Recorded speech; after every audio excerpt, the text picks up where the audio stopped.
Selamat pagi anak-anak kelas 9. Selamat berjumpa kembali dalam pelajaran PKN pada pagi hari ini yaitu kita pada pagi hari ini kita mempelajari bab 3 yaitu materi tentang Kedaulatan Negara Kesatuan Republik Indonesia. Ini tujuan pembelajaran kita pada pagi hari ini adalah memahami hakikat dan berbagai prinsip kedaulatan sesuai Undang-Undang Dasar Negara Republik Indonesia tahun 1945. Sebelumnya, minggu lalu kita bahas sikap positif terhadap pokok-pokok pikiran dalam pembukaan Undang-Undang Dasar Negara 1945.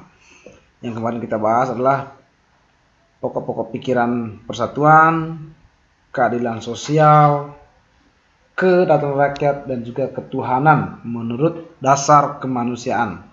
Nah, pada pagi hari ini kita akan bahas materi baru di bab 3 yaitu Kedaulatan Negara.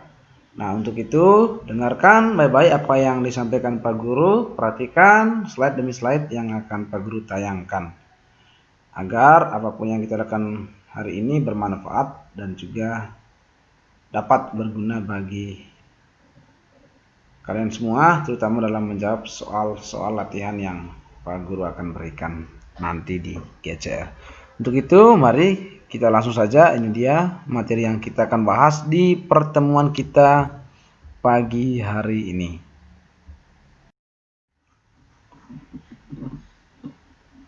Oke, ini dia materi kita yang kita akan bahas di pertemuan 1 bab 3 pada pagi hari ini, yaitu hakikat dan teori kedaulatan sesuai UUD Republik Indonesia tahun 1945. Kita akan bahas nanti yang pertama adalah pengertian kedaulatan. Ya, kita akan bahas nanti asal kata daripada kedaulatan itu serta pengertiannya. Dan yang kedua nanti kita akan bahas macam-macam kedaulatan dalam suatu negara itu atau bentuk-bentuknya. Yang ketiga nanti kita akan bahas bagaimana sifat-sifat daripada kedaulatan itu. Dan yang terakhir nanti kita akan bahas adalah teori-teori kedaulatan. Untuk itu, dengarkan baik-baik apa yang Pak Guru sampaikan dan perhatikan apa yang Pak Guru tayangkan slide demi slide pada pagi hari ini. Oke, materi yang pertama adalah pengertian kedaulatan. Nah, kata kedaulatan itu berasal dari bahasa Arab yang artinya dalam bahasa Arab itu adalah daulah, yang artinya adalah kekuasaan tertinggi. Ya, itu kalau dalam bahasa Arab, pengertian kedaulatan itu sendiri adalah kekuasaan tertinggi untuk menentukan hukum dalam suatu negara. Nah, ini dia tokoh yang sangat populer, tokoh dari negara Prancis yang bernama Jean Bodin. Ya, filsuf yang sangat terkenal yang menurut pendapat beliau adalah pengertian kedaulatan itu adalah kekuasaan tertinggi untuk menentukan hukum dalam suatu negara. Nah, kalau di negara Indonesia kita melaksanakan kedaulatannya itu adalah kedaulatan rakyat. Artinya rakyat yang memiliki kekuasaan tertinggi atau rakyat yang memegang kekuasaan tertinggi dalam kehidupan bermasyarakat, berbangsa, dan bernegara. Nah, artinya kedaulatan rakyat berarti juga pemerintah mendapatkan mandat dari rakyat, oleh rakyat, dan juga untuk rakyat. Nah, itu dia pengertian kedaulatan. Nah, kalau asal katanya dari bahasa Arab yaitu daulah yang artinya kekuasaan tertinggi. Nah, kalau pengertian kedaulatan itu sendiri menurut para pakar yang sangat terkenal dari Prancis yaitu Jean Bodin, yaitu kedaulatan adalah kekuasaan tertinggi untuk menentukan hukum dalam suatu negara. Oke, itu dia materi yang pertama. Kita lanjut. Oke, yang kedua yang kita akan bahas pada pagi ini adalah macam-macam kedaulatan atau bentuk daripada kedaulatan. Yaitu ada dua. Yang pertama adalah kedaulatan ke dalam, ya, atau intern, adalah kekuasaan tertinggi satu negara untuk mengatur segala hal-hal yang ada di dalam negara itu, yaitu yang berkaitan dengan wilayah, ada rakyat, dan juga pemerintahan. Nah, artinya kekuasaan untuk mengelola semua yang ada di wilayahnya sendiri yang mengandung sumber daya alam baik di darat, laut maupun udara, yaitu semata-mata untuk kemakmuran rakyat. Nah, tanpa campur tangan dari negara lain. Itu dia kalau pengertian kedaulatan ke dalam. Artinya kekuasaan tertinggi negara itu untuk mengatur rumah tangganya sendiri. Segala apapun bentuk urusan-urusan negara untuk kemakmuran rakyat tanpa campur tangan dari negara lain. Nah, itu dia kalau pengertian kedaulatan ke dalam. Oke, kita lanjut. Ya, adapun kedaulatan ke dalam negara Republik Indonesia yang tercantum dalam UUD tahun 1945 antara lain sebagai berikut. Nah, yang pertama ini adalah masalah ke dalam, yaitu melindungi segenap bangsa dan seluruh tumpah darah Indonesia. Nah, ini makna kedaulatan ke dalam bagi bangsa Indonesia. Yang kedua adalah memajukan kesejahteraan umum. Nah, inilah tanggung jawab negara seperti yang kita lihat sekarang. Ya, ada banyak sekali infrastruktur yang dibangun untuk kesejahteraan umum masyarakat negara Indonesia. Nah, yang ketiga itu adalah mencerdaskan kehidupan bangsa, yaitu dengan cara memberantas buta aksara atau buta huruf biar semua masyarakat Indonesia cerdas. Nah, itu dia kedaulatan ke dalam. Kita lanjut. Yang kedua itu adalah bentuk kedaulatan yang kedua adalah kedaulatan keluar. Ya, atau ekstern, yaitu kedaulatan keluar, kekuasaan negara untuk mengadakan hubungan kerjasama dengan negara lain demi kepentingan bangsa dan negara. Artinya negara mempunyai kekuasaan untuk berhubungan dan bekerja sama dengan negara lain tanpa terikat oleh kekuasaan lain. Ya, kalau bentuk kedaulatan keluar itu seperti kalau di background itu juga ekstern atau eksternal, ya, untuk keluar, terutama yang berkaitan dengan menyatakan perang atau perdamaian serta ikut serta dalam organisasi internasional dan sebagainya. Nah, adapun keluar dari bangsa Indonesia adalah sebagai berikut. Yang pertama itu adalah ikut serta dalam perdamaian dunia yang berdasarkan kemerdekaan, perdamaian abadi dan keadilan sosial. Ya, itu tertuang dalam Undang-Undang Dasar Negara Republik Indonesia di pembukaan.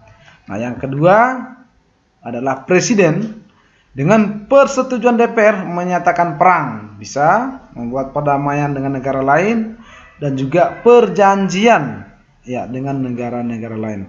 Itu adalah kedaulatan keluar sesuai dengan Undang-Undang Dasar Negara Republik Indonesia tahun 1945. Nah, yang ketiga ini adalah presiden bisa mengangkat atau memberhentikan duta atau konsul untuk perwakilan dari negara di negara lain. Nah, itu dia bentuk-bentuk atau macam-macam kedaulatan, yaitu ada kedaulatan ke dalam atau intern dan juga ada kedaulatan keluar atau ekstern. Oke, kita lanjut.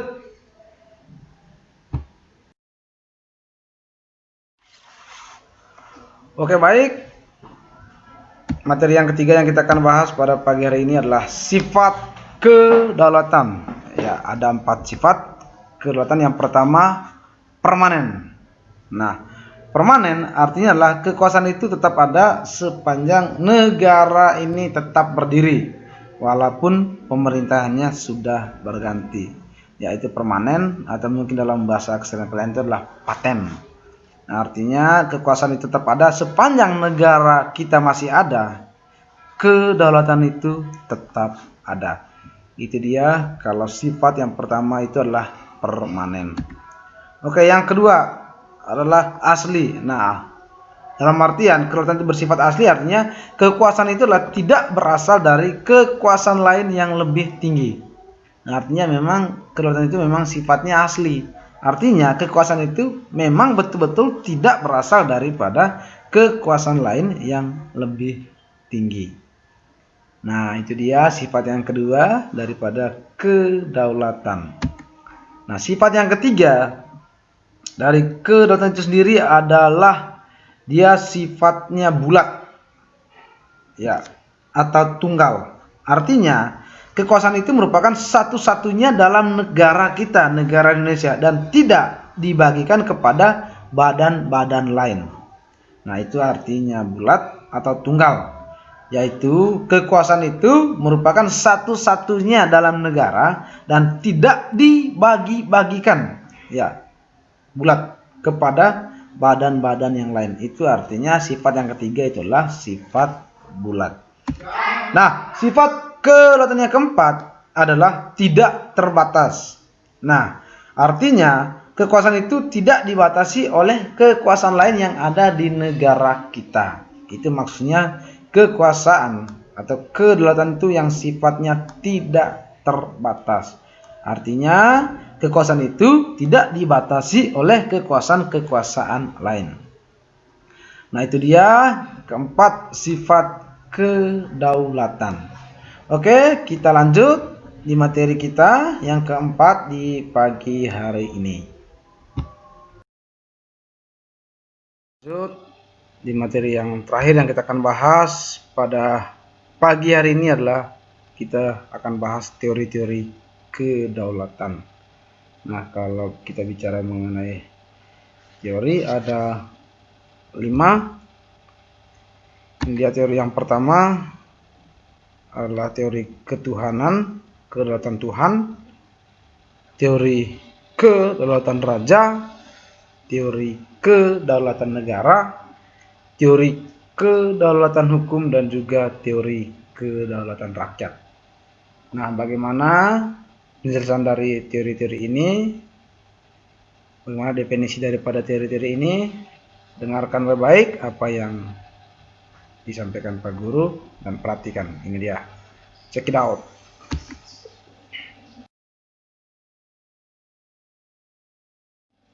Ya, yang pertama itu adalah teori kedaulatan Tuhan. Ya. Menurut teori ini, kekuasaan tinggi suatu negara itu adalah berasal dari Tuhan. Ya, penguasa negara merupakan wakil Tuhan di dunia yang berhak mengatur negara. Nah, beberapa tokoh yang mendukung daripada teori ini adalah ada Thomas Aquino, ada Agustinus, dan juga ada Stahl. Nah, memegang kedaulatan dalam suatu negara kalau menurut teori ketuhanan itu adalah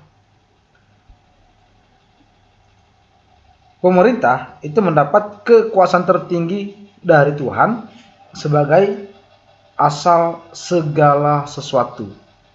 Nah, itu dia definisi daripada kedaulatan Tuhan. Ya, menurut teori ini adalah kekuasaan tertinggi dari suatu negara itu adalah berasal dari Tuhan yang diberikan kepada tokoh-tokoh, ya, negara yang terpilih yang secara kodrati ditetapkan oleh Tuhan yang menjadi pemimpin negara. Atau pemimpin negara inilah yang merupakan wakil dari Tuhan. Ini salah satu filsuf yang sangat mendukung daripada teori ini adalah, ya, Thomas Aquino. Itu dia teori kedaulatan Tuhan. Kita lanjut teori yang kedua. Teori kedaulatan raja. Ya. Kekuasaan tertinggi menurut teori ini adalah yang dimiliki oleh raja dan juga keturunannya. Artinya segala ucapan raja dalam teori ini dan perbuatan raja menjadi hukum negara. Nah, pada abad pertengahan, teori ketuhanan ini berkembang menjadi teori kedaulatan yang menganggap bahwa raja yang bertanggung jawab. Nah, kekuasaan raja itu berada di atas konstitusi. Nah, kalau menurut teori ini, seorang raja bahkan tidak perlu menaati hukum moral agama. Justru karena statusnya, raja itulah sebagai wakil dari Tuhan. Nah, artinya kekuasaan tertinggi adalah milik raja dan juga keturunannya. Raja bebas mau ngapa-ngapain dan raja bebas daripada semua yang namanya jeratan hukum. Nah, dulu beberapa negara yang sangat kental menganut sistem ini dalam pemerintahan itu adalah zaman itu negara Prancis yang belum revolusi saat itu, terutama pada zaman Raja Louis ke-14 saat itu. Nah, beberapa tokoh yang sangat mendukung dari teori ini adalah salah satunya adalah Machiavelli. Nah, ini dia orangnya. Ya, filsuf yang sangat terkenal juga yang sangat mendukung teori ini termasuk ya Thomas Hobbes. Nah, ini dia. Karena kelautan yang dimiliki para raja, akhirnya kalau menurut teori ini raja itu selalu bertindak sewenang-wenang. Raja juga dengan segala kesombongannya, karena dia adalah menganggap dirinya adalah wakil Tuhan. Kekuasaan tertinggi itu adalah ada pada tangan raja beserta keturunannya. Itu dia teori kedaulatan raja. Oke, kita lanjut. Teori kedaulatan yang ketiga adalah teori kedaulatan negara. Nah, menurut teori ini kekuasaan pemerintah yaitu dari kedaulatan negara. Nah, negaralah yang menciptakan hukum. Nah, menurut teori ini juga yang artinya adalah kekuasaan tertinggi itu adalah terletak pada negara. Nah, sumber kedaulatan itu adalah negara yang merupakan lembaga yang tertinggi dalam kehidupan berbangsa ataupun bernegara. Ya, teori ini biasanya kedaulatan ini muncul bersamaan dengan berdirinya suatu negara. Nah, ini beberapa tokoh yang sangat mendukung atau menciptakan teori-teori ini adalah ada Friedrich Hegel, ada George Julius, ada Paul Laban. Nah, ini salah satu orangnya yang sangat terkenal dengan pencetus teori ini adalah Friedrich Hegel. Itulah kedaulatan negara, artinya kekuasaan pemerintah suatu negara itulah bersumber daripada negara, atau kekuasaan tertinggi adalah negara dalam kehidupan berbangsa atau bernegara. Ya, hal ini terbukti melalui sikap kepala negara yang kadang dalam presidensil kepala negara atau presiden itu rangkap baik sebagai kepala negara dan juga sebagai kepala pemerintah. Nah, lemahnya daripada teori ini adalah terkadang kepala negara dia selalu bertindak diktator. Nah, itu dia teori kedaulatan negara. Kita lanjut. Teori kedaulatan yang berikutnya adalah teori kedaulatan hukum. Ya. Berdasarkan teori kedaulatan hukum, kekuasaan hukum merupakan kekuasaan tertinggi di dalam negara. Nah, berdasarkan pemikiran teori kedaulatan hukum, kekuasaan pemerintah itu berasal dari hukum yang berlaku. Artinya, hukumlah yang membimbing kekuasaan pemerintah. Nah, kekuasaan hukum merupakan kekuasaan yang tertinggi yang bersumber dari rasa keadilan dan kesadaran hukum. Nah, beberapa tokoh yang mendukung teori ini adalah ada Hugo Krebs, Immanuel Kant, dan juga Leon Duguid. Nah, ini salah satu tokoh yang sangat terkenal adalah Hugo Krebs, yaitu adalah teori hukum. Nah, beberapa para tokoh juga yang mendukung daripada beberapa teori ini adalah yang sangat populer sekali juga ada Hugo de Groot. Ya, dengan beberapa teman yang lain pendukung daripada teori kedaulatan hukum. Artinya hukum bersumber dari rasa keadilan dan juga kesadaran hukum. Negara melindungi hak-hak ya warga negara dalam mewujudkan kesejahteraan umum. Itu dia adalah teori kedaulatan hukum. Kita lanjut yang berikut. Teori kedaulatan rakyat. Nah, teori kedaulatan rakyat artinya rakyat sebagai pemegang kekuasaan tertinggi, memberikan sebagian hak-haknya kepada penguasa untuk kepentingan bersama. Menurut teori ini beranggapan bahwa rakyat merupakan kesatuan yang dibentuk oleh suatu perjanjian masyarakat. Kemudian rakyat juga sebagai pemegang kekuasaan tertinggi. Nah, menurut teori ini juga rakyat memberikan sebagian kekuasaannya kepada penguasa yang dipilih oleh rakyat, dan penguasa tersebut harus melindungi hak-hak rakyat untuk kepentingan bersama. Nah, ini beberapa tokoh yang mendukung teori ini adalah ada J.J. Rousseau, ada John Locke, ada juga Montesquieu, ada yang lain juga ada Johannes Althusius.